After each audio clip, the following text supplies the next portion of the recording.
Kochi തോപ്പുംപടിയിലെ super മാർക്കറ്റിൽ നിന്നും പല തവണകളായി 62 ലക്ഷം രൂപ കവർന്ന കേസിൽ ജീവനക്കാരെ അറസ്റ്റ് ചെയ്തു. ഷൂസിൽ ഒളിപ്പിച്ചായിരുന്നു പണം കവർന്നിരുന്നത്.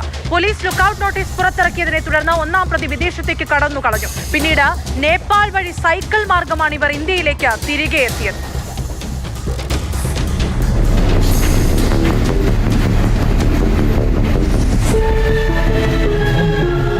തോപ്പുംപടിയിലെ പിക്ക് ആൻഡ് സേവ് സൂപ്പർ മാർക്കറ്റിൽ നിന്നും പല തവണകളായി ലക്ഷക്കണക്കിന് രൂപ കവർന്ന ജീവനക്കാരാണ് പിടിയിലായത്. 62 ലക്ഷത്തോളം രൂപ കവർന്നതിനെ തുടർന്ന് കരുവേലിപ്പടി സ്വദേശി സനമോളയും കൂട്ടുപ്രതിയും ഇതേ സ്ഥാപനത്തിലെ മുൻ ജീവനക്കാരനുമായ തോപ്പുംപടി സ്വദേശി രഞ്ജുവിനെയുമാണ് പോലീസ് അറസ്റ്റ് ചെയ്തത്.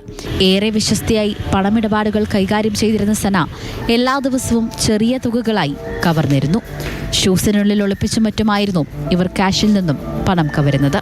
നമ്മള് ഓഡിറ്റിംഗ് ഒക്കെ വരുമ്പോഴത്തേക്കും നമുക്ക് ഷോട്ട് വരാറുണ്ടായിരുന്നു. അപ്പൊ സോഫ്റ്റ്വെയറിന്റെ ഒരു ഇതിൽ നിന്ന് പറഞ്ഞാൽ ഞങ്ങൾ അങ്ങനെ ഒഴിവാക്കി വിട്ടോണ്ടിരുന്നത്. പിന്നീട് കണ്ടുപിടിച്ചെന്ന് വെച്ചാല് അവസാനം ഇപ്പൊ വലിയ എമൗണ്ടുകൾ വന്ന് ഷോട്ട് വന്ന്.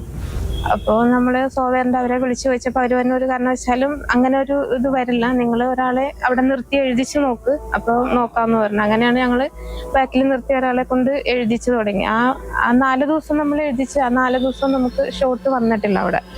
അപ്പോൾ ഒരു ഡൗട്ട് വന്നു. പിന്നെ 2 ദിവസം ഞാൻ ഇയാളെ ബില്ലിങ്ങിൽ നിന്ന് മാറ്റി നിർത്തി. അങ്ങനെ മാറ്റി നിർത്തി എഴുതിച്ചപ്പോഴും നമുക്ക് ഷോട്ട് വന്നില്ല. അപ്പോൾ ഇവളുടെ അറ്റൻഡൻസ് രജിസ്റ്റർ നമ്മൾ എടുത്ത് നോക്കി.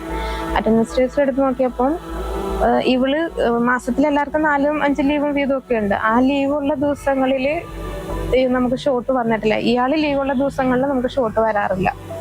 അങ്ങനെയാണ് ഇത് ഇയാള് തന്നെയാണെന്നുള്ളത് ഉറപ്പിച്ചത്. കവർന്ന തുക ഇവർ കൂട്ടുപ്രതിക്ക് നൽകുകയായിരുന്നു പതിവ്. ഇത് കണ്ടെത്തിയ കടയുടമ പോലീസിൽ പരാതി നൽകി. വിവരമറിഞ്ഞ സന വിദേശത്തേക്ക് കടന്നു കളയുകയായിരുന്നു. തുടർന്ന് പോലീസ് ഇവർക്കെതിരെ ലുക്കൌട്ട് നോട്ടീസും പുറത്തിറക്കി. കുറച്ചു നാളുകൾക്ക് ശേഷം സന കൊച്ചിയിലെത്തിയെന്നറിഞ്ഞുടൻ പോലീസ് സനയെയും രഞ്ജുവിനെയും അറസ്റ്റ് ചെയ്തു. ലുക്കൌട്ട് നോട്ടീസ് പുറത്തിറക്കിയെന്ന് തിരിച്ചറിഞ്ഞതിനെ തുടർന്ന് നേപ്പാൾ വഴി സൈക്കിളിലാണ് ഇന്ത്യയിലേക്ക് ഇവർ തിരികെ എത്തിയത്. തോപ്പുംപടി സബ് ഇൻസ്പെക്ടർ അനന്തു രമേശിന്റെ നേതൃത്വത്തിലായിരുന്നു പ്രതികളുടെ അറസ്റ്റ് രേഖപ്പെടുത്തിയത്.